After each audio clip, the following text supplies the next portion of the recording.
ठीक है। हाँ हाँ ठीक है। ठीक है।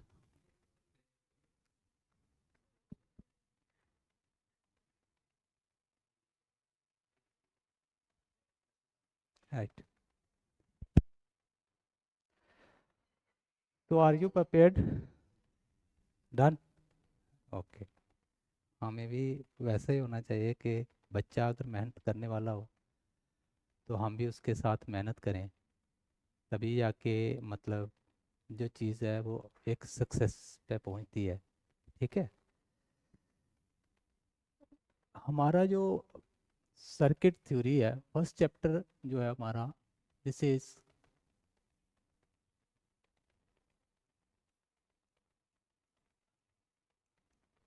Electrical circuit theory. राइट।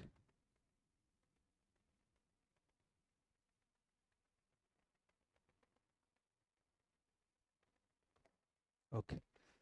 तो इसके बारे में कुछ आइडिया है आपको? हम्म। आपने कब की थी? 2019। ठीक है। आप 15? अच्छा अच्छा अच्छा अच्छा। ठीक है। तो जब भी आपने पढ़ा होगा तो आपने वहाँ पर तो अपनी भरपूर कोशिश की होगी ना। ठीक है। तो ये आपका जो सर्किट थ्योरी सब्जेक्ट था, आपको कैसा लगा? ठीक था उस टाइम? हम्म। जनरल इलेक्ट्रिकल इंजीनियरिंग में सबसे बेसिक सब्जेक्ट यही है। अगर ये आपको अच्छी तरह से समझ आ जाता है तो the same thing has been related in each and every subject. ठीक है। अगर आप पावर सिस्टम की बात करोगे वहाँ पर होता है, इवन इलेक्ट्रॉनिक्स के बहुत सारी इक्वेशंस, सर्किटरी जितनी भी है हमारी, है ना, इलेक्ट्रॉनिक सर्किटरी इज बेसिकली यहाँ पर हमारा सर्किट एनालिसिस या सर्किट थ्योरी उसमें यूज़ होती है। ठीक है ना। तो यही चीज़ है जहाँ पर हम ट्राई करेंगे। सबसे पहले सपोज अगर हम बात करें सर्किट की, you know what is circuit? Circuit का कुछ आइडिया है आपको? Hmm. Close mesh, current flows. Okay. One thing is circuit, other thing is network.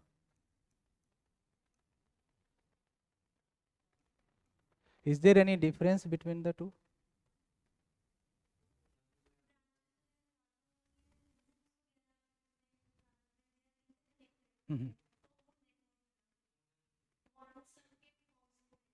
Yeah. So, so generally it is basically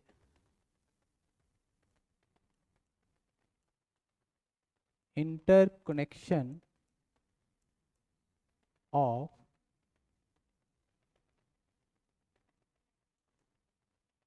various components, electrical components. You can call them as electrical components. Okay. This is in only interconnection. It may be an open circuit or it may be a closed circuit. Okay. But for a circuit, along with the electrical components, it is basically interconnection of electrical components along with some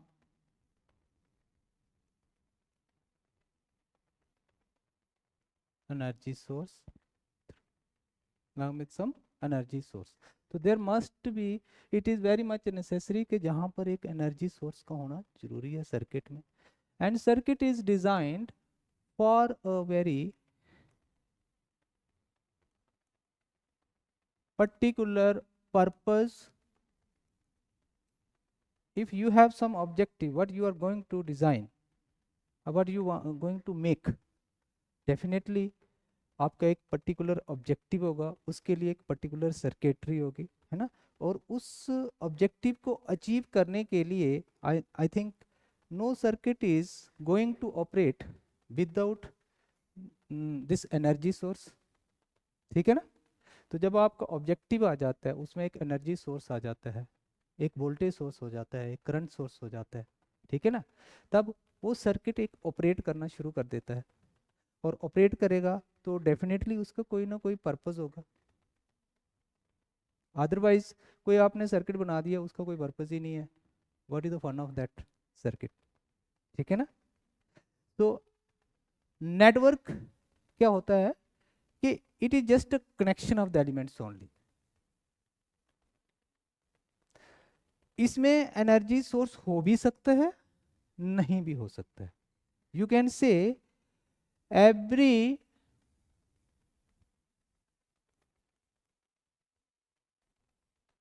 every circuit is a network, but every network is not a circuit. Is it readable? Every circuit is a network, but every network need not to be a circuit. This is the only difference. Okay, so here we are going to deal with this electrical circuitry in today's class.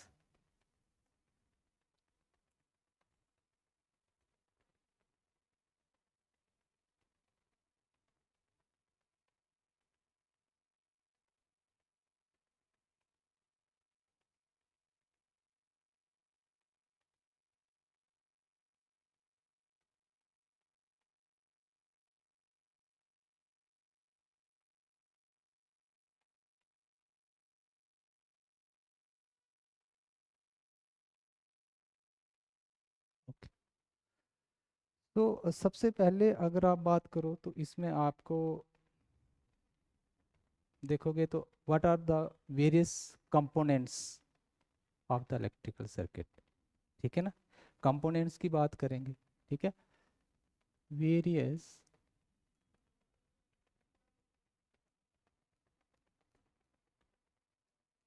Components of electrical circuit. First one is resistance,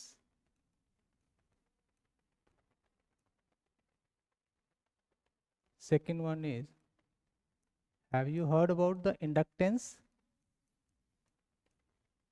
and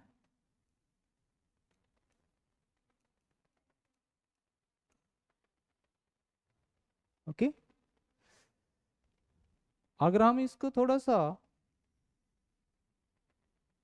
category wise divide करें तो एक होते हैं active components,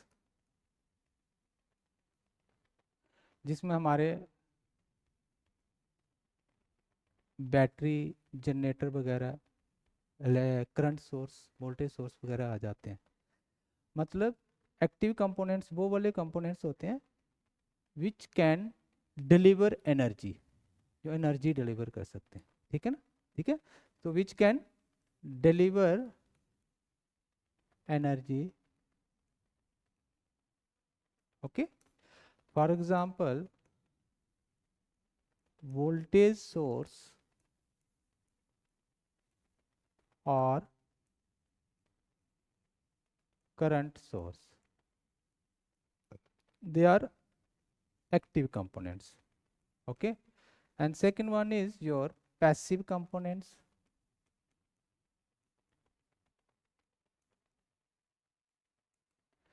which absorb energy,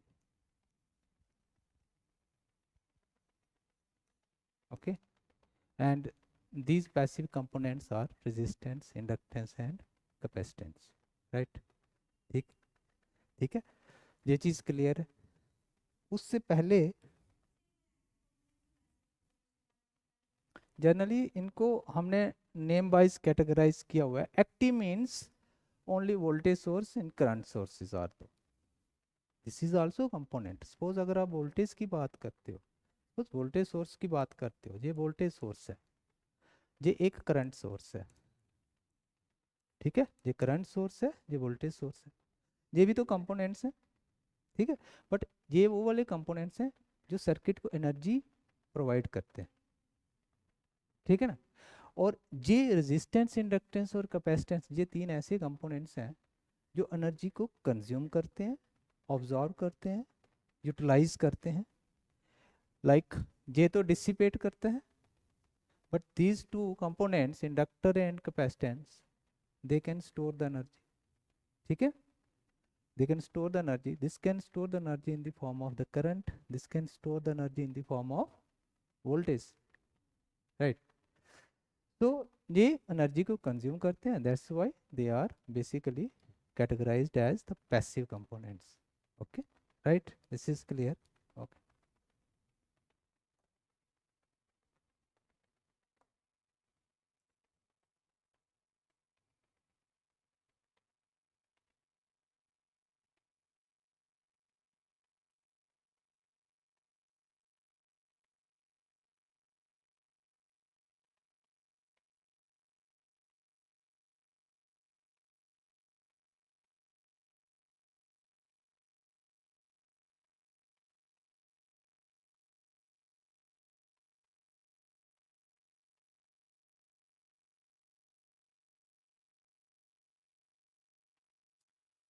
First thing is basically ये जो हमारा electrical circuit है, इसका बेसिक पर्पस क्या होता है?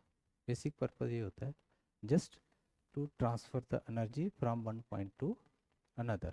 Okay, and it can transfer the energy by the transfer of the charge. When the charge is transferring, you can say कि energy transfer हो रही. ठीक है ना. तो हमारे पास दो चीज़ें आ जाती हैं, एक आ जाता है चार्ज और दूसरा आ जाता है एनर्जी. दो चीज़ें हमारे पास सबसे पहले इलेक्ट्रिकल सर्किट को स्टडी करने के लिए सबसे पहले दो चीज़ों का हमारे पास नॉलेज होना जरूरी है. ठीक है. One thing is charge. अब आपको पता है कि चार्ज क्या होता है. What is charge? Charge is the property of any matter through which they can attract or repel with each other. ठीक है ना. It is a property within the matter. With that property, the matters can attract to each other or they can repel from each other. Right? This is known as charge. It is, you can say, the property of a matter to attract or repel each other is known as charge. Okay, and you represent charge with q, or sometime it is represented with capital letter or small letter. This is clear. Okay, now charge की आपने, जब आपने 12th में पढ़ा होगा, charge की कुछ properties होती है. पहले चैप्टर में चार्ज ही है. ठीक है ना. चार्ज की कुछ प्रॉपर्टीज भी हैं. सबसे पहली प्रॉपर्टी, एक बहुत ही यूज होने वाली प्रॉपर्टी थी कि हम लिखते थे कि charge is quantised. Charge is quantised. What does this mean? कि charge exist in the shape of some integer multiples. Packets means integer multiple. I mean, अगर आप बात करोगे कि चार्ज जो है वो हमारा, there is a 1 coulomb of charge, there is a 2 coulomb of charge, there is a minus 2 coulomb of charge, because charge can be a multiple of any integer number. Integer can be a positive or negative number, है ना. So इसमें क्या है, अगर आप बोलोगे कि 1.5 coulomb charge, तो दिस इज नॉट पॉसिबल. वो फ्रैक्शन में, डेसिमल में नहीं एग्जिस्ट करता है, वो हमेशा एक इंटीजर मल्टीपल में ही एग्जिस्ट करता है. ठीक है, that's why we can call them as the charge is quantised. And उसके लिए एक रिलेशन आ जाता है हमारे पास, it is plus minus any. This is clear. Okay, now you know charge की बेसिक थ्योरी बेसिकली वो स्टडी ऑफ एटम से मिली. एक एटम होता है, एटम के अंदर हमारे पास 3 तरह के पार्टिकल्स होते हैं, electrons, protons and neutrons, right. तो जो, yes, next page. Okay okay okay okay, right.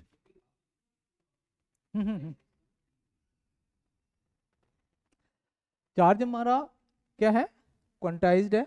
Then you know कि एक एटम के अंदर एक न्यूक्लियस होता है, दिस इज न्यूक्लियस. न्यूक्लियस और उसके अराउंड डिफरेंट शेल्स होते हैं, और उन शेल्स में इलेक्ट्रॉन रिवॉल्व करते हैं.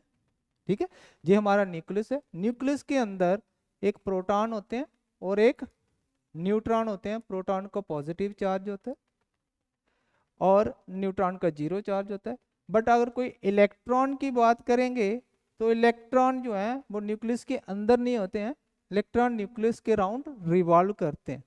These are the electron carrying the negative charge. Okay, and there are some shells, जैसे कि पहला वाला के शेल होता है, फिर दूसरा एल होता है, फिर एम होता है, फिर एन होता है. Likewise every atom is having some electronic configuration. और जब हम इलेक्ट्रॉन्स को डिस्ट्रीब्यूट करते हैं, उनका कॉन्फ़िगरेशन करते हैं, तो there are some electrons in the outer most shell also. There are some electrons in the outer most shell also. किसी एलिमेंट के लिए आउटर मोस्ट शेल के होता है, कईयों के लिए एल होगा. फिर अगर कोई बड़ा एलिमेंट होगा जिसका ज़्यादा एटॉमिक नंबर होगा, उनका आउटर मोस्ट शेल बड़ा शेल होगा, एम और एन भी हो सकता है. ठीक है ना. So those electron which are found in the outer most shell, which are found in the outermost shell, they are called as free electrons. They are called as free electrons. Electron which are present in the outermost shell, they are called as free electrons, right. This is clear. Okay, now these electrons are not tightly bound with the nucleus. This is your nucleus. They are not tightly bound with the nucleus. इनका nucleus के साथ force of attraction कम रहता है. That's why they are free to move.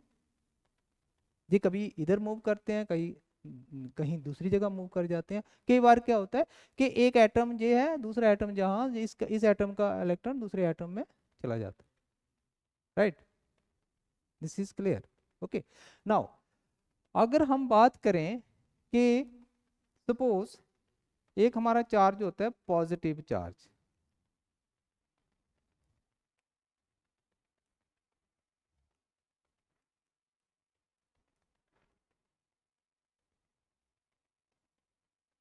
Positive charge कब आता है, positive charge कब इलेक्ट्रॉन के ऊपर, जो एक एटम के ऊपर पॉजिटिव चार्ज कब, जब इलेक्ट्रॉन लूज कर देता है. This is loss of electrons. और नेगेटिव चार्ज कब होता है,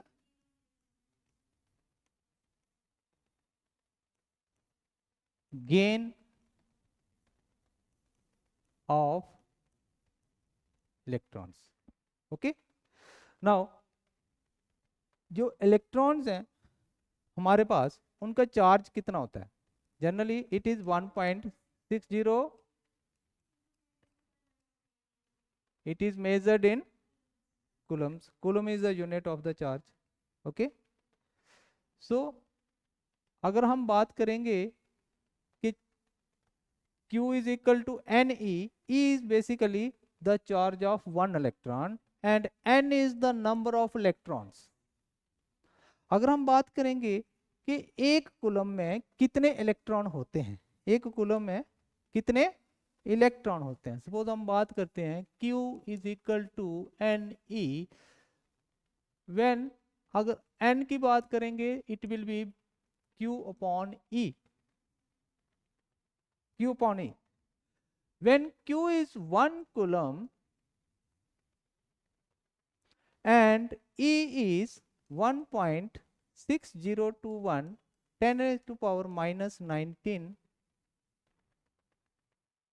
coulombs, this comes out to be 6.24 10 raised to power 18. This is basically the number of electrons. This is basically the number of electrons in 1 coulomb of charge. So 1 coulomb of charge carries 6.24 10 raised to power 18 electrons. 1 coulomb of charge carries this much of the electrons. This is clear, right? Okay, now let's come to the next term, that is, this is electrical current. सबसे पहली term electrical current आ गई, ठीक. सो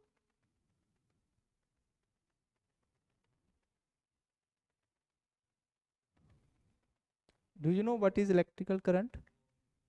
Flow of electrons is known as electric current, जिसको हम rate of flow of electrons भी कहते हैं, rate of flow of charge भी कहते हैं, क्योंकि electron mean charge, flow of charge. तो it is rate of flow of is called electric current, right? It is represented with the letter I. You can write it as dq upon dt. Okay, so unit of current is what?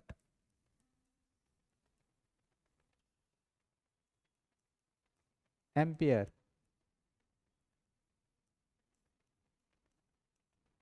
Right, so 1 ampere is 1 ampere is equal to how much? It should be 1 coulomb divided by 1 second, because coulomb is the unit of charge and second is the unit of time. So 1 ampere is basically coulombs per second. You can write it as coulomb per second. 1 ampere is 1 coulomb by 1 second. So you can define it as 1 ampere current कितना होगा जब 1 coulomb charge 1 second के लिए किसी wire में flow करेगा, तो उस समय हमारा 1 एम्पियर करंट आएगा. या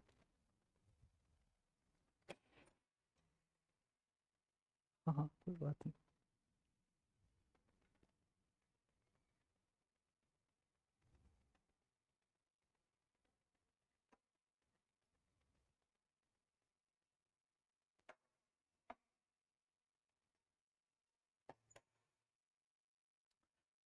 ओके, अगर आप मैं बोलूंगा कि 1 एम्पियर करंट कब होगा? जब 1 कूलम चार्ज 1 सेकेंड के लिए किसी कंडक्टर से फ्लो करेगा. लेकिन आपको पता है कि 1 कूलम चार्ज में कितने इलेक्ट्रॉन होते हैं? 6.24 into 10 raised to power 18 electrons. तो जब इतने सारे इलेक्ट्रॉन्स एक सेकंड के लिए किसी वायर में फ्लो करेंगे, उस समय जो करंट होगा वो 1 एम्पियर का होगा। ठीक है ना।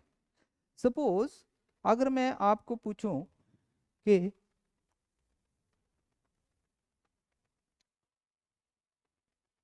How much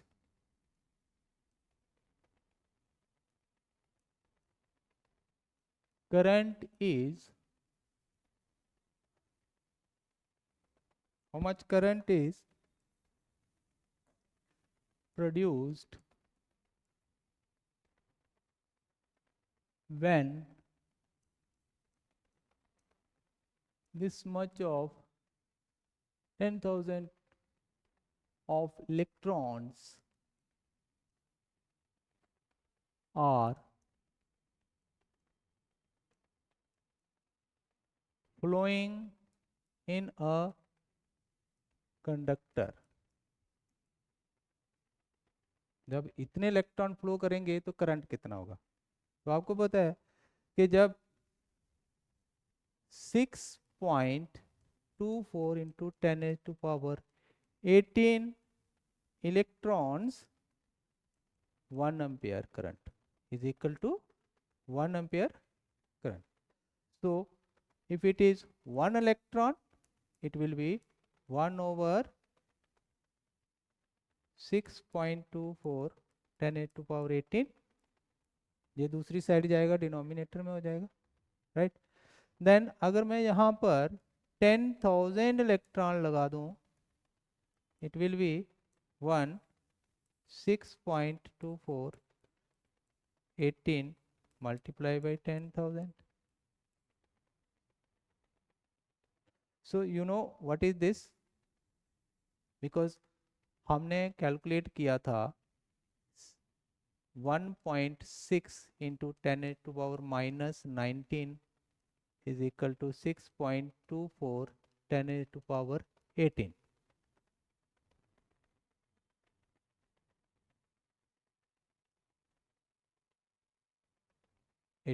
right. अगर मैं इसको इधर ले आऊँ तो वो उधर चला जाएगा, है ना। तो वो यही सेम चीज़ आ गई। तो 1/6.24 इंटू 10⁻18 कितना आ जाएगा फिर से 1.6 10⁻⁻19। Okay, and this is how much 10⁻4 add हो जाएंगे, it will B 1.6 10⁻⁻15। okay, now this much of the current, units are in ampere, so this much of the current will be there. Okay, this is clear with 10,000 flow of the electrons for 1 second through a conductor. Okay, this is clear. Okay,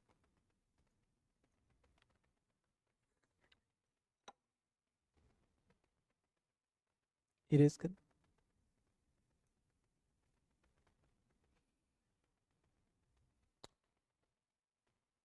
अब बात करते हैं energy की।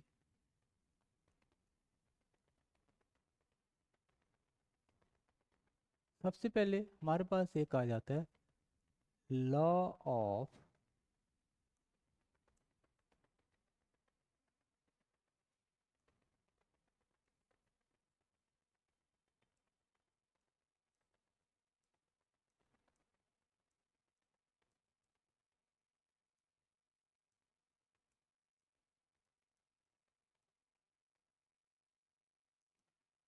Law of conservation of energy. Statement आपने सुना है, याद भी है, ठीक है। According to this law energy can neither be nor be destroyed, but it can be converted from one form to another. like हमारे पास ये एक लाइट एनर्जी है, ठीक है। हमारे पास विंड एनर्जी होती है, सोलर एनर्जी होती है, मैकेनिकल एनर्जी होती है, केमिकल एनर्जी होती है, न्यूक्लियर एनर्जी होती है। तो those energies can be converted from one form to the another, right. So अगर हम जहाँ पर एक एग्जाम्पल ले लेंगे, तो एग्जाम्पल में क्या हो गया, सबसे पहले electro mechanical conversion of energy,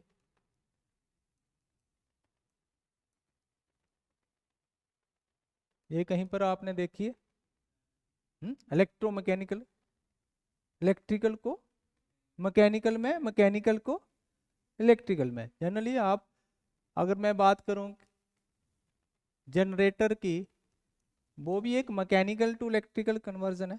कि जनरेटर क्या होता है? It converts the mechanical energy into the electrical energy. Motor क्या होता है? It converts the electrical energy into the mechanical energy, right? So this is electromechanical energy. This is one example of the law of conservation of energy. Second one is electrochemical conversion. इसमें आप fuel cell की बात करो, उसमें chemical energy जो है वो electrical energy में कन्वर्ट हो जाती है, राइट? एक और बात ले लेते हैं, जैसे हम फोटोवोल्टिक सेल कहते हैं, फोटोवोल्टाइक सेल, ये तो आजकल बहुत पॉपुलर है। इसको हम बोलते हैं सोलर सेल, ठीक है ना? These are all the examples of electro law of conservation of energy, all obey the principle of law of conservation of energy. Energy can is basically transformed from one form to the other.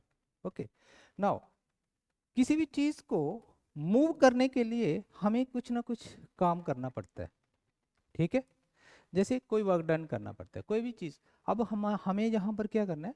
Energy को transfer करना है from one point to another, ठीक है ना?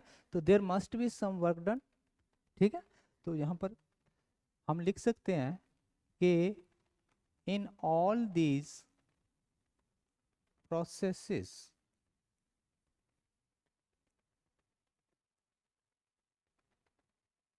Work has to be done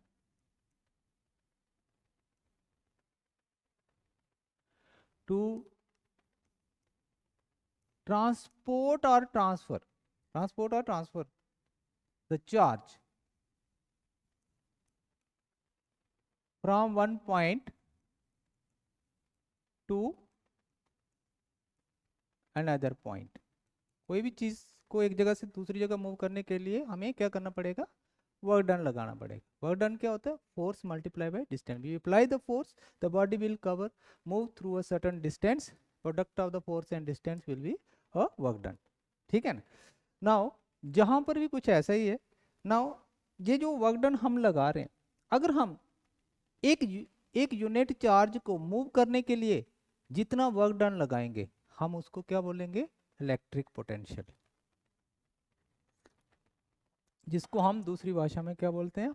voltage. Common language में उसका नाम क्या आएगा? Voltage. Electric potential, voltage, right? This is the work done to move a unit charge from one point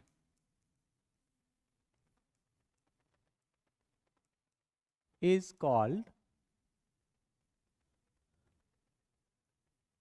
जिसको हम इलेक्ट्रिक पोटेंशियल भी कहते हैं, या फिर पोटेंशियल डिफरेंस भी कहते हैं। But electric potential potential difference में थोड़ा सा डिफरेंस आ जाता है, थोड़ा सा अलग, थोड़ा सा वेरिएशन आ जाती है। Okay, potential, POTENTIAL, potential, right?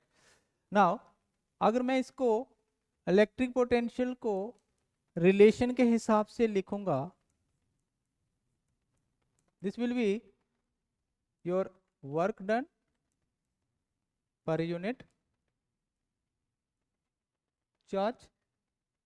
Electric potential को हम वोल्टेज भी कहते हैं, इसको V से रिप्रेजेंट किया जाता है।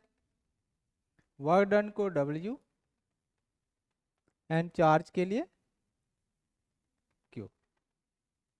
सो अगर मैं यूनिट ऑफ वोल्टेज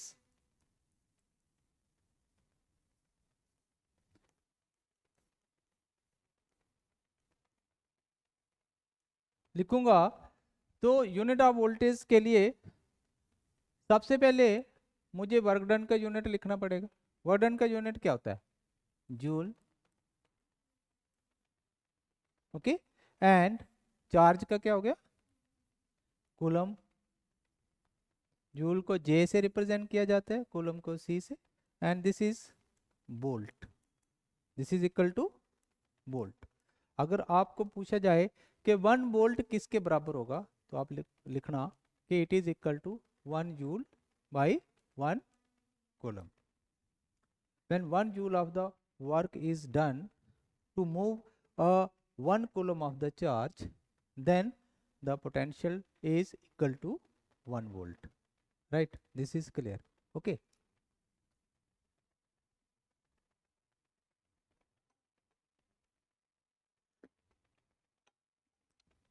इतना सारा तो आपने पढ़ा ही होगा उधर.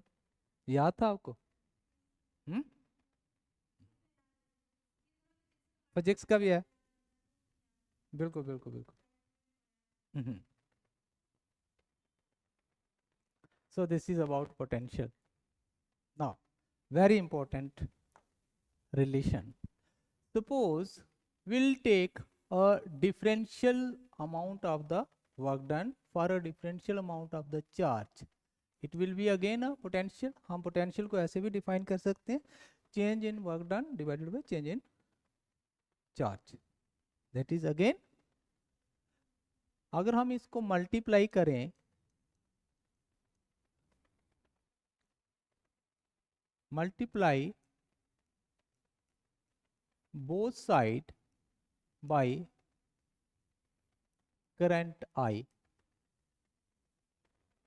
we will get V multiply by I dW upon into I. But you know that what is I? It is dq upon dt. So it will be dW upon dq times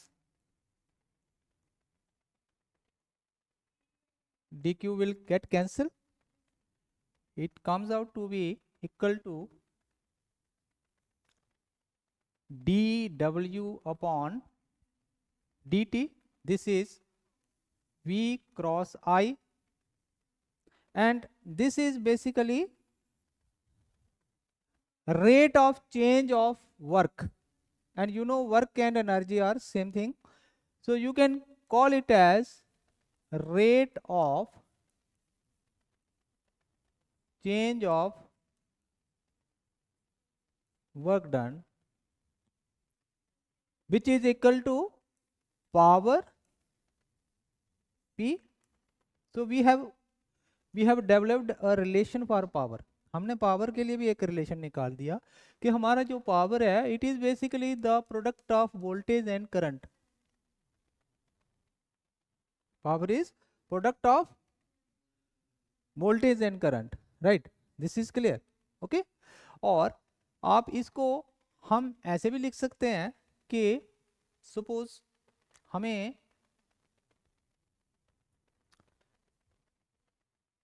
जहां पर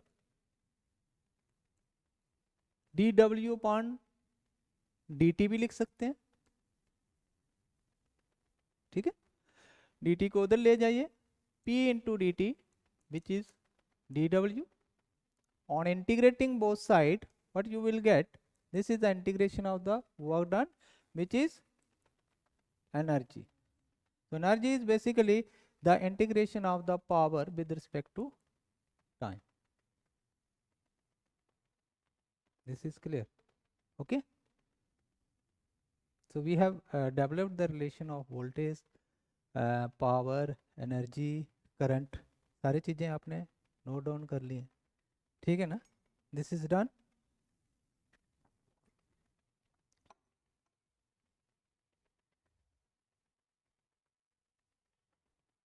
इसमें कोई doubt?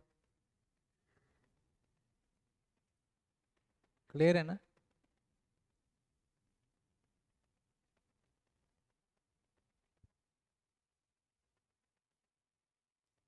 Now let us come to the term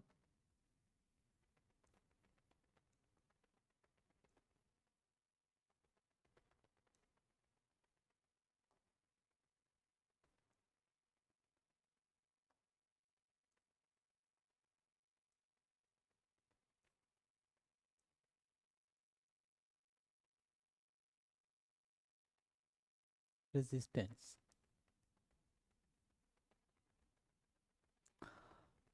आपको पता है current flows through the substance that is known as conductor, and generally metals are the conductors, क्योंकि metal के अंदर जो फ्री इलेक्ट्रॉन्स हैं वो ज़्यादा होते हैं, इसलिए easily those free electrons can move, charge can flow from them. ठीक है ना?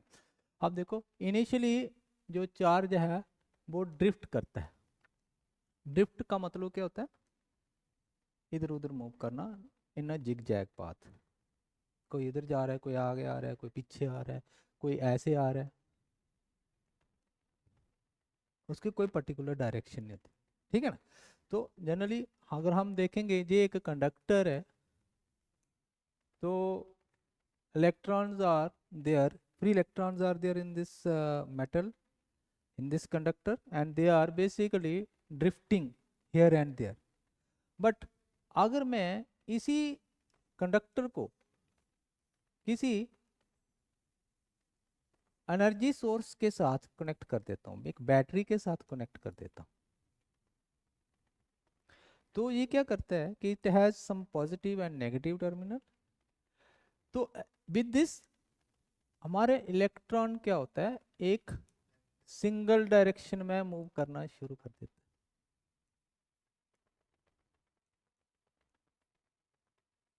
हमारा इलेक्ट्रॉन सिंगल डायरेक्शन में मूव करना शुरू कर देता है और बाहर आ जाता है, इस तरह से मूव कर रहा है,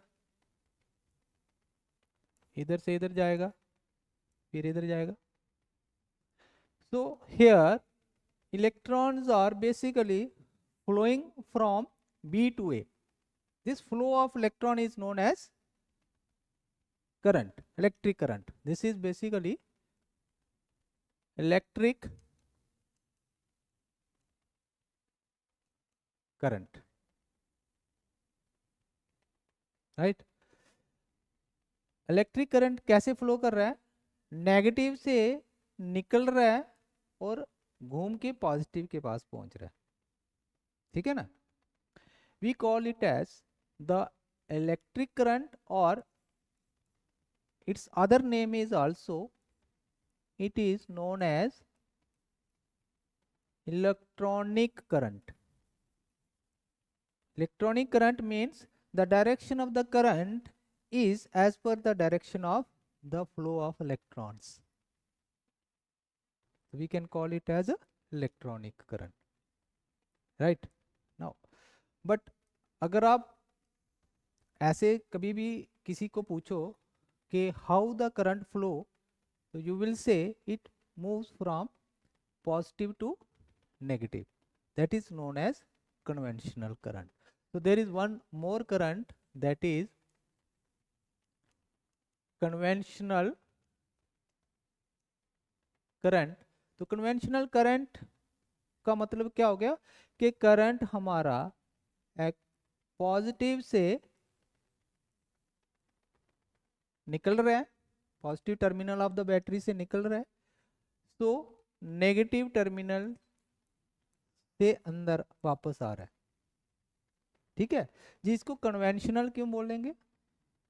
कन्वेंशनल इसलिए बोलेंगे क्योंकि सबसे पहले जब आपका कोई भी ये वाला थ्योरी डेवलप नहीं हुआ था, ठीक है ना, तो क्या होता था कि पहले हमारे पास एक इलेक्ट्रिक पोटेंशियल होता था और उस इलेक्ट्रिक पोटेंशियल से एक करंट हमें मिलता था। तो वी अज्यूम दैट कि some matter is flowing, there is something that is moving inside this conductor. but there is no theory of this free electrons at that time. So we assume that some matter, or you can say current is flowing in this conductor, but we assume that at that time कि current हमेशा high potential से low potential में move कर रहा होगा, ठीक है ना, जैसे कि हीट फ्लो करती है, ठीक है ना, hot body to cold body, ठीक है ना, hot terminal to cold terminal, ठीक है। उसी तरीके से हमने भी यही मान लिया कि हमारा करंट जो है वो पॉजिटिव पोटेंशियल से नेगेटिव पोटेंशियल में फ्लो कर रहा है, क्योंकि पॉजिटिव को हम हाई पोटेंशियल लेते हैं, नेगेटिव को लो पोटेंशियल लेते हैं, ठीक है ना। बट वो चीज जो है वो हमारी इतनी ज्यादा पॉपुलर होगी कि आज हमारी जितनी भी थ्योरी चल रही है हम उसी को लेके चल रहे हैं, उसी डायरेक्शन को हम करंट की डायरेक्शन मान चुके हैं। बट जब हमारा फ्री इलेक्ट्रॉन की थ्योरी हमारे पास आई तो एक्चुअल में देखा गया कि current is basically the flow of electrons and electrons are flowing from negative terminal to positive terminal. So there is now two types of the current. One is electronic current, that is the current that is given by the direction of the flow of the electrons, and the second one is your conventional current, that is moving from positive terminal to negative terminal. Its direction is given by positive terminal to negative terminal. This is a conventional current. This direction is assumed by ourselves, ठीक है, हमने अपनी मर्जी से इसको choose किया हुआ है, ठीक है। So that's why we can call it as a conventional, right. This is clear, okay, done.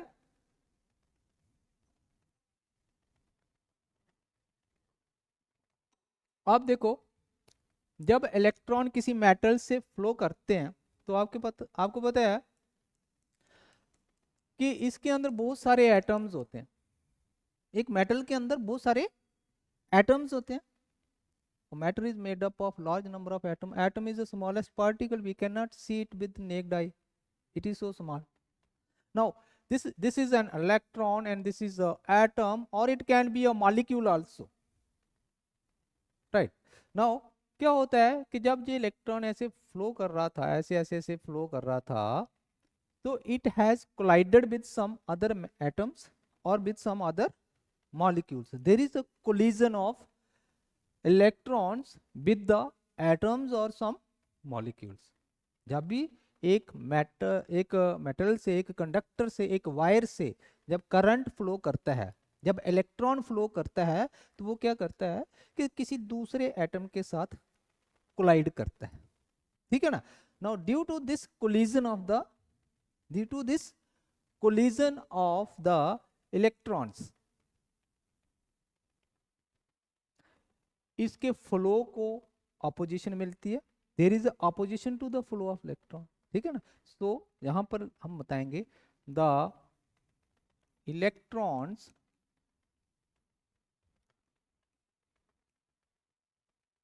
Flowing in a conductor, आप इसको मेटल भी लिख सकते हो, collide with the other atoms or molecules present in the same metal, okay, present in the same metal, okay, and this will oppose the flow of electrons, जिसको हम charge भी कहते हैं। This will oppose the flow of electron. जो collision है वो उसको easily flow नहीं करने दे रहा है, उसकी फ्लो में रुकावट पैदा कर रहा है ना। And we call this opposition as the resistance. ये जो opposition to the flow of electron जहां पर बन रही है due to the collision, this is basically the resistance, okay. So resistance is basically, it is an it is an opposition to the flow of charge भी बोल सकते हो या इलेक्ट्रिक करंट भी बोल सकते हो. Flow of opposition to the flow of current is known as resistance. Okay, we represent resistance with R. Let us take the next slide. Resistance is basically symbolically represented with this symbol. Symbol उसका R है, circuit उसका ऐसे बनेगा, ठीक है ना. And इसको major किया जाता है ओम से. Okay, ohm is the unit of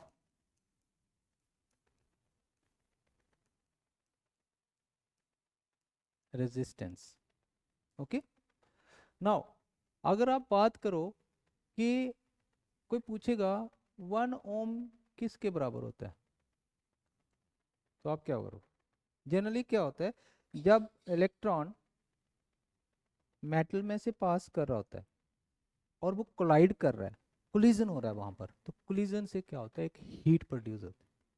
क्या होते हैं, हीट प्रोड्यूस होती है. ठीक है, तो अगर हम 1 ओम रेजिस्टेंस की बात करते हैं तो उसमें 0.24 कैलोरीज हीट प्रोड्यूस होती है.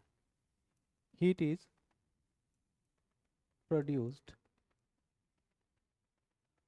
when 0.24 calories heat is produced by the flow of electrons. We can say that now the resistance is 1 ohm. ठीक, you know this calories, it is a unit of heat. ठीक है ना. एक unit of heat और भी होता है, क्या होता है, जूल. ठीक है ना. और जूल और कैलोरीज के बीच में रिलेशन पता है, 1 calorie is equal to 4.2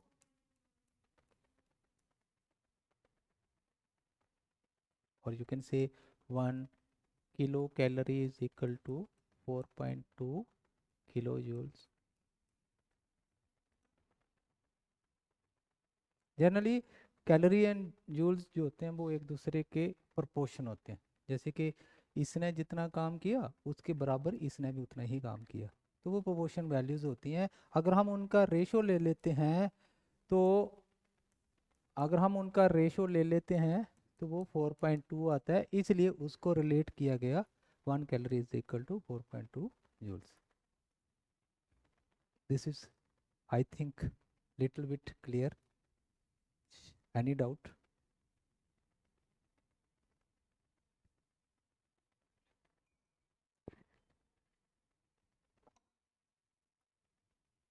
Shall we move? ठीक है.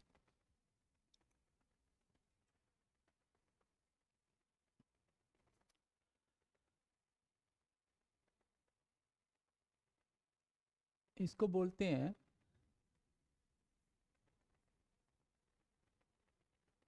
Geometrical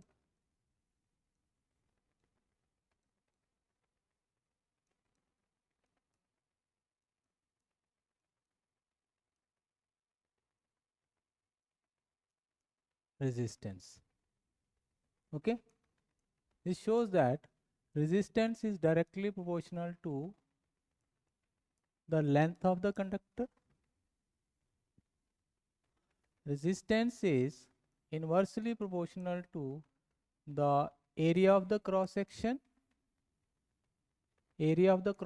of the conductor. And one more thing, resistance is also proportional to the nature of the substance or nature of the material of which the conductor is made up. Resistance conductor की nature के ऊपर भी depend है, कौन से material का conductor बना है उसके ऊपर भी रेजिस्टेंस डिपेंड करता है. कुछ मटेरियल ऐसे होते हैं जिनका रेजिस्टेंस कम होता है, कुछ मटेरियल ऐसे होते हैं जिनका रेजिस्टेंस ज़्यादा होता है. ठीक है, अगर हम इन दोनों को कंबाइन करेंगे तो हमारे पास रिलेशन निकल के आता है. और अगर मैं इसको लिखूंगा rho L/A, so what is this rho? Resistivity, इसको बोलते हैं हम रेजिस्टिविटी ऑफ द मटेरियल। मतलब हमारा जो थर्ड पैरामीटर था कि resistance also depends upon the nature of the material. तो नेचर मतलब उसकी रेजिस्टिविटी कितनी है, तो resistivity represents the third dependent parameter. ठीक है ना? अगर आप जहां पर इसको रो एल बाई ए है ना, अब एरिया ऑफ क्रॉस सेक्शन पता है आपको क्या होता है? सपोज ये हमारा एक कंडक्टर है, तो इसकी यहाँ से लेके यहाँ तक जो लेंथ है, और ये कितना मोटा है या कितना पतला है, ये इसका एरिया ऑफ क्रॉस सेक्शन हो जाता है। अगर हम जहां पर सर्कुलर कंडक्टर यूज करते हैं, सर्कुलर गोल कंडक्टर, तो ये एरिया ऑफ क्रॉस सेक्शन किसके बराबर हो जाएगा? पाई आर स्क्वायर। और कई बार हमारे रेक्टेंगुलर कंडक्टर भी होते हैं इस तरह से, बार कंडक्टर्स जो होते हैं, बस बार जो होती हैं रेक्टेंगुलर होते हैं, तो उस टाइम आपका एरिया ऑफ क्रॉस सेक्शन इस तरह से बन जाएगा। It can be a cube, so area of cross section आपका एल स्क्वायर बन जाएगा, जहाँ side square sorry side square बन जाएगा, फिर side is the edge of this cube. ठीक है ना? तो जैसा कंडक्टर होगा उसी के हिसाब से एरिया ऑफ क्रॉस सेक्शन आता है। ठीक है ना? जहां पर सर्कुलर होगा तो ये वाला फार्मूले से करेंगे, और क्यूबिकल होगा तो इस तरह से करेंगे। ठीक है ना? और अगर हम जहां रो की बात करते हैं, तो रो को इधर ही रहने दो, it is R A by L. Rho का रिलेशन भी आ जाता है हमारे पास रेजिस्टिविटी का। ठीक है? अगर हम इसके यूनिट करेंगे मेजर, तो आर के यूनिट क्या होते हैं? Ohm, you can call it as ohm. Area के यूनिट्स क्या होते हैं? एसआई यूनिट लेंगे। एसआई यूनिट हमेशा मीटर में रहते हैं, मीटर स्क्वायर हो गया। लेंथ के यूनिट मीटर हो गया, मीटर से स्क्वायर कट गया, तो रेजिस्टिविटी के यूनिट्स ओम मीटर होते हैं। तो unit of resistivity are ohm meter SI unit. Otherwise it is also in ohm centimeter भी हो सकते हैं। इसका यूनिट ओम सेंटीमीटर भी होता है और ओम मीटर भी होता है। क्या? और सेंटीमीटर को मीटर में कन्वर्ट करना, तो you know it how to convert. ठीक है ना? This is clear? Okay.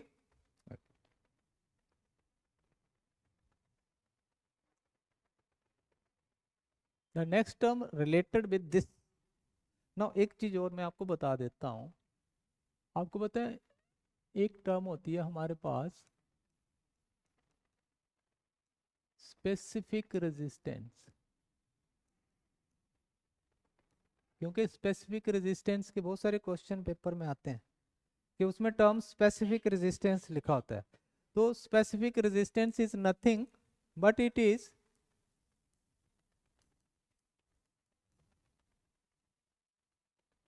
Resistivity of the substance. जो भी कंडक्टर होगा उसकी रेजिस्टिविटी को ही स्पेसिफिक रेजिस्टेंस कहा जाता है। इसका नाम स्पेसिफिक क्यों बोला? क्योंकि it has the specific dimensions. It has specific dimensions.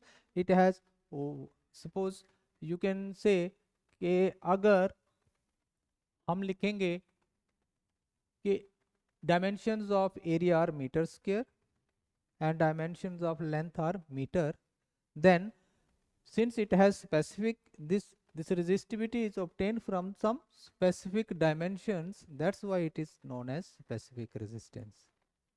Otherwise उसके पीछे और कोई इसका मतलब लॉजिक नहीं बनता है, जस्ट यही है कि it has some specific dimensions, that's why. Okay, and one more thing, एक चीज हो जाती है हमारे पास, आ जाती है हमारे पास, this is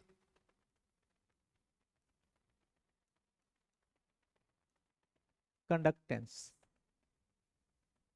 कंडक्टेंस को हम रिप्रेजेंट करते हैं G से, and this conductance is basically reciprocal of resistance. Conductance is reciprocal of resistance. Okay, now अगर आप resistance की definition देखो तो resistance क्या होता है? Opposition to the flow of current होता है, और opposition का ऑपोजिट करेंगे, उसका रेसिप्रोकल लेंगे तो क्या होगा? हाँ, तो इसको बोलेंगे हम, it is the ease with which the current can flow through a conductor.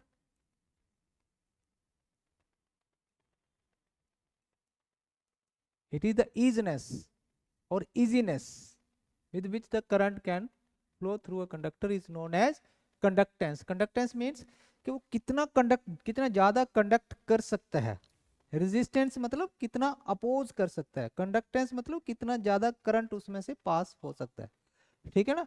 सो अगर हम कंडक्टेंस को यहां पर लिखेंगे 1/r, और आपको पता है r का क्या रिलेशन होता है? It is rho L by A. तो यहां पर हम लिखेंगे कितना आ जाएगा? ए ऊपर चला जाएगा और रो एल नीचे आ जाएगा. तो जी किसके बराबर हो गया? 1/रो into L by A by L.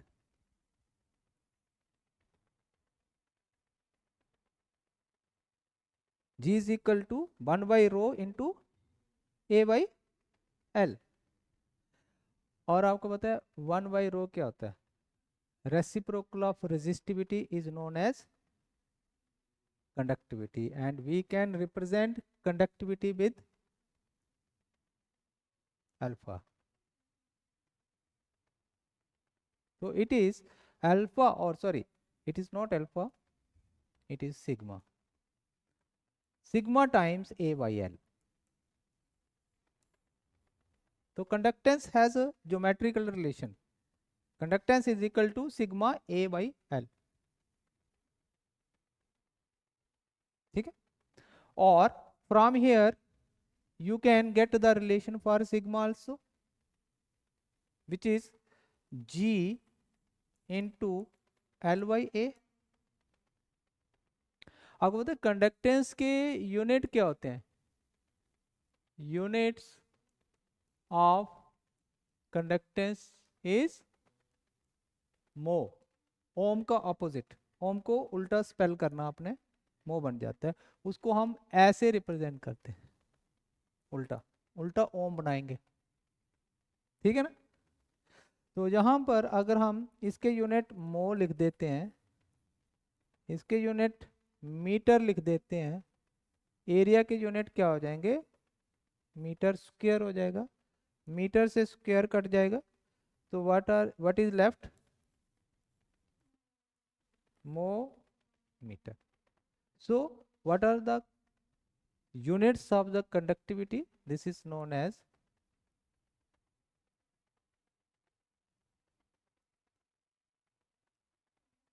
conductivity. The units of the conductivity is mho per meter, whereas the unit of resistivity is ohm meter. Ohm meter, उसमें मीटर न्यूमरेटर में होता है, इसमें मीटर डिनोमिनेटर में होता है. बिकॉज ये चीज़ें जनरली कई बार पेपर में क्वेश्चन में आ जाती हैं, तो जहाँ पर आपको इस चीज़ का क्लियरेंस होना चाहिए कि रेजिस्टिविटी में मीटर न्यूमरेटर में रखना है और कंडक्टिविटी में मीटर को डिनोमिनेटर में रखना. ठीक है? I think this is clear. Okay, sure? थक तो नहीं गए? Shall we take one question?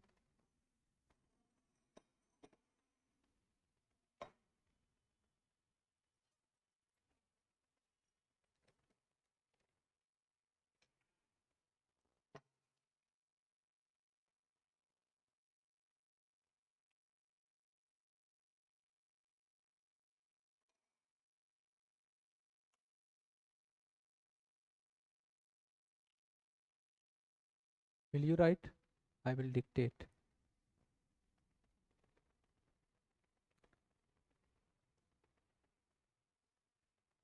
What should be the cross-sectional area of a conductor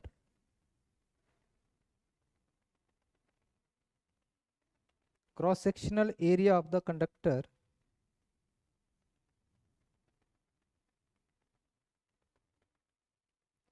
of 1 kilometer length 1 kilometer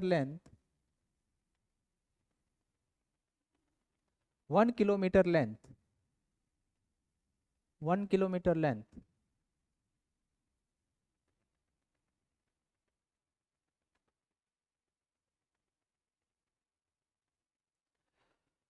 to transmit 200 ampere of current 200 ampere of current so that the total voltage drop in the conductor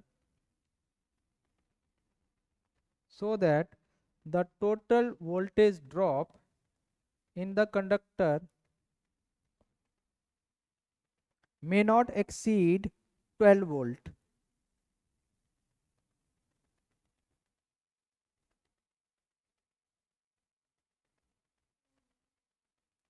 Full stop. The resistivity of conductor material is 3 micro ohm per centimeter.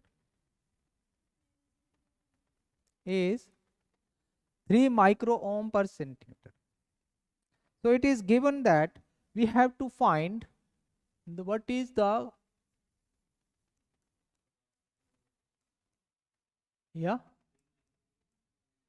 per centimeter cross sectional area of the conductor. Means we have to find the value of A. What is given? Length is given 1 kilometer, then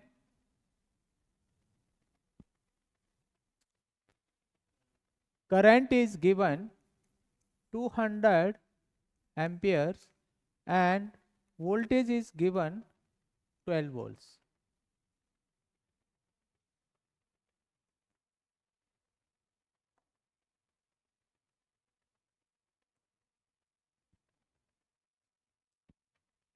Okay, so first of all आपको पता है कि cross sectional area है, length है, लेकिन और resistivity भी आपको गिवन है, रेजिस्टिविटी भी आपको गिवन है. इट इज 3 माइक्रो ओम पर सेंटीमीटर. सारी चीजें आपको गिवन है. तो एक चीज आपको यहाँ मिसिंग है, जो आपको लग रहा होगा कि वो चीज होती तो हम इन सब चीजों को रिलेट कर देते थे. That is resistance. बिकॉज आपको रेजिस्टेंस से ही सारे ये टर्म्स रिलेट होती है ना.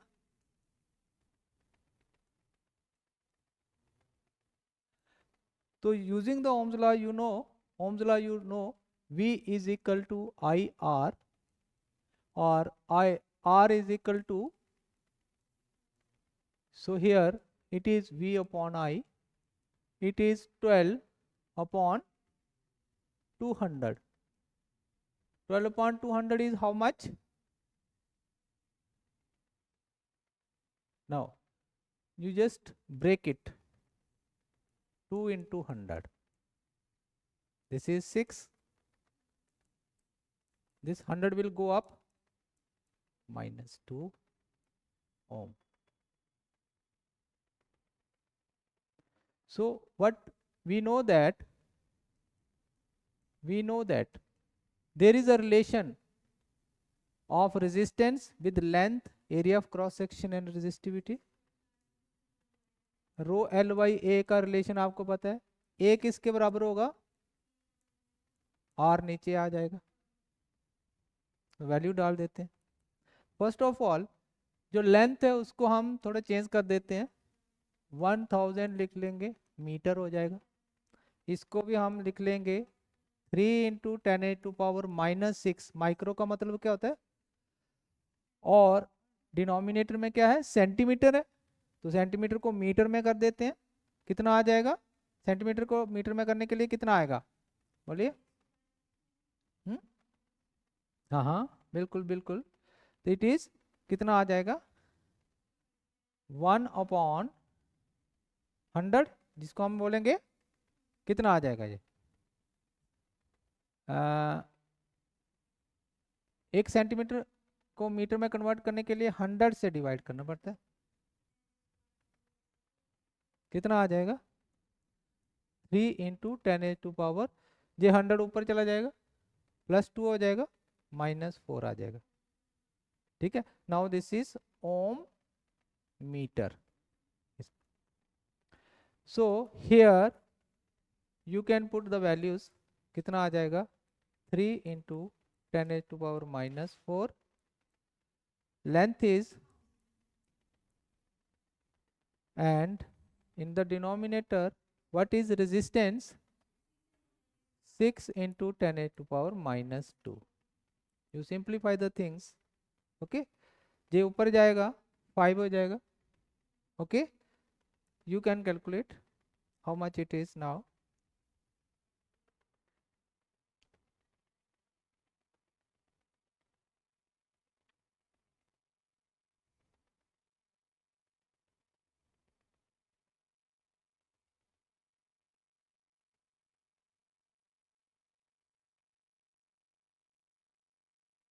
sorry sorry, we have been mistaken here,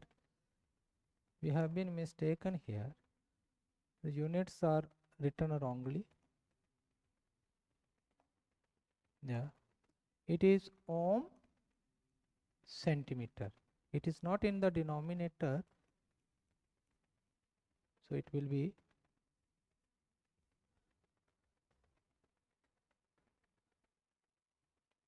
Om centimeter, उसके यूनिट होता है, ओम पर सेंटीमीटर नहीं होता है, ओम सेंटीमीटर होता है, ठीक है। सो सेंटीमीटर को हमने मीटर में कर दिया, 10⁻⁻2 हो गया, ठीक है। अब तो कैलकुलेट हो जाएगा, कैसे करेंगे, कैलकुलेशन के लिए थोड़ा सा आपको प्रैक्टिस करनी है। नाउ सबसे पहले 10 वाले नंबर्स को सिंप्लीफाई करेंगे, it is 3/6, keep it separate, now it is 10⁻3, this will go up 10⁻5, it is 10⁻⁻8 into 10⁻3 into, ये ऊपर चला जाएगा 10⁻2, so it is 3/6 into 10⁻⁻, how much, -3, right, or I can write it as 30/6 into 10⁻⁻4, okay, what I have done,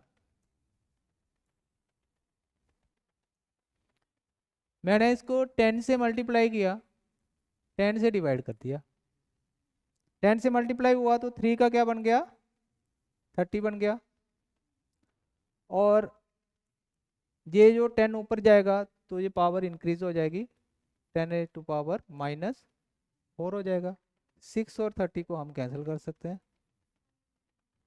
so it is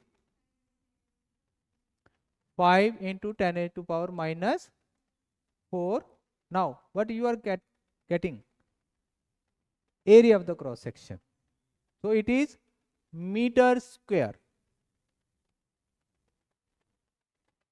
और अगर metre को centimetre में convert करना हो तो हम क्या करते हैं, मीटर को सेंटीमीटर में करना हो मल्टीप्लाई करते, तो it is 5 into 10⁻⁻4 multiplied by 10⁻+4 centimeter square. -4 plus 4 will get cancelled. It is 5 centimeter square. Right? This is clear?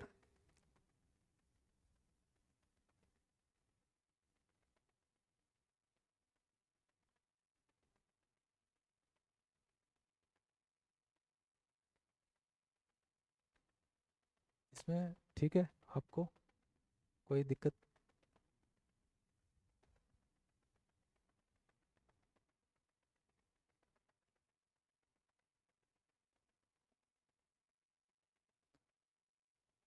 Shall we keep today's lecture up to this point, or you want to learn more? Hmm? Let us take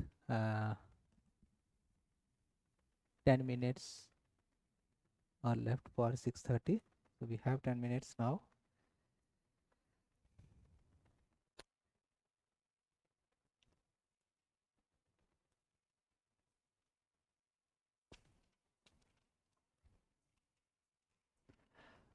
there is one question, बहुत बार पूछा जाता है वो, बहुत बार, मतलब तकरीबन हर एक paper में आया होता है.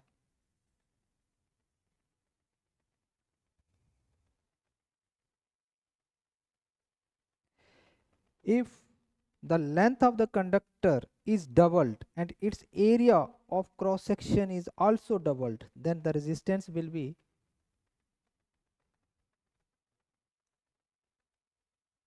if length is doubled and area of cross section is also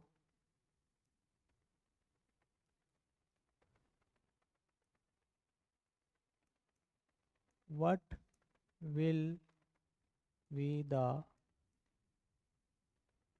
change in resistance? What will be the change in resistance? It will be, you know what, R is equal to rho L by A. Now this is, length is doubled, area is also doubled, this 2 will get cancelled, it is again rho L by A. This is, resistance will remain same. Okay.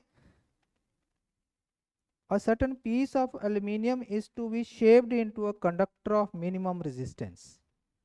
Suppose there are some options. मैं लिख देता हूं, L and A. First option,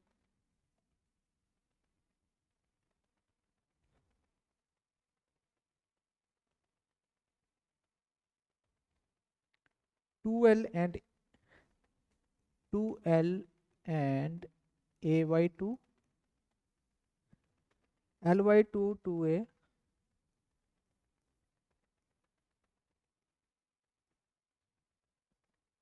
and L by 2 A by 2.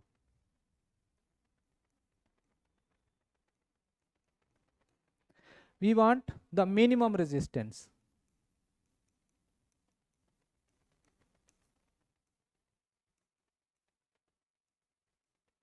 For minimum resistance,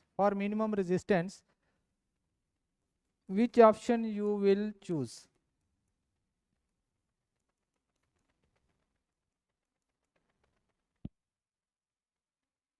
For minimum resistance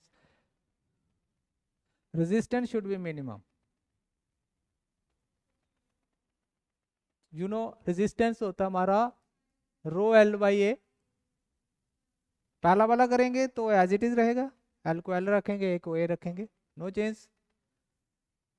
दूसरा करेंगे, इसको 2 कर दिया, इसको डबल कर दिया, 2L कर दिया, और एरिया को हाफ कर दिया, this 2 will go up, it will become 4L by A, which is 4 times rho L by A. This is 4 times R. तो रेजिस्टेंस तो 4 टाइम बढ़ गया. अगर हम थर्ड ऑप्शन करते हैं तो हम क्या करेंगे, रो को एज इट इज रखेंगे, एल को हाफ कर देंगे और एरिया को डबल कर देंगे. तो this 2 will come down. This is now row L by 4A, which is 1 by 4 rho L by A. Now it is 1 by 4R. The resistance has reduced 4 times. Right? इस तरह के question होते हैं. Basic आएगा कि इनको diploma भी तो है, बीटेक तो है, डिप्लोमा भी है, बट हम तो मतलब सारा पढ़ाएंगे जो भी होगा. देखो थ्योरी भी आती है, बट थ्योरी कंसेप्चुअली आती है इसी तरह से. ठीक है ना. हाँ, जब तक आपने थ्योरी अच्छी तरह से नहीं पढ़ी होगी तो समझ लो ना न्यूमेरिकल निकलेगा ना थ्योरी वाला क्वेश्चन अटेम्प्ट होगा. ठीक है. So this is okay with today's class. Is it okay? ठीक है. अभी बहुत देर के बाद पोस्टें निकली हैं. हाँ, तो there will be huge competition. हाँ. बचा बहुत. बट एक मैं आपको एक चीज़ बता दूं कि जितने भी बच्चे होंगे, जितने बच्चे हैं मतलब इस कंपटीशन में आने वाले हैं, मैक्सिमम बच्चों ने मतलब पुराना जो है सब कुछ भुला दिया होगा. ठीक है. तो now you are all at the same level, same platform. ठीक है. जो जितना जोर लगाएगा वो इतना आगे चला जाएगा. ठीक है. तो देर इज़ नथिंग कि कोई मतलब किसी ने पहले का बहुत अच्छी तरह से, अभी तो सारा बराबर हो गया सबके लिए. ठीक है ना. तो ये है कि आप अच्छी तरह से हार्ड वर्क करना शुरू कर दो.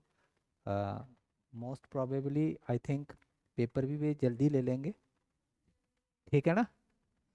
तो फिर भी हमारे पास अभी 3-4 महीने तो हैं ही हैं.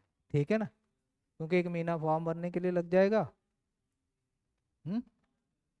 मार्च तो, अप्रैल में वो प्रेपरेशन के लिए, मई या जून में पेपर होगा आपका. अगस्त में होगा तो यू हैव एम्पल, आपके पास बहुत टाइम है. 4 महीने में आप, बिल्कुल बिल्कुल. तो आप अपना इवन सिंगल सेकेंड मिस नहीं करना. ठीक है. तो दिन रात आप ये कर दीजिए और यही आपके आगे पीछे घूमना चाहिए. ठीक है ना. You forget about other things, but इसके प्रायोरिटी पर रखिए, हार्ड वर्क कीजिए, डेफिनेटली सक्सेस आपको मिलेगी.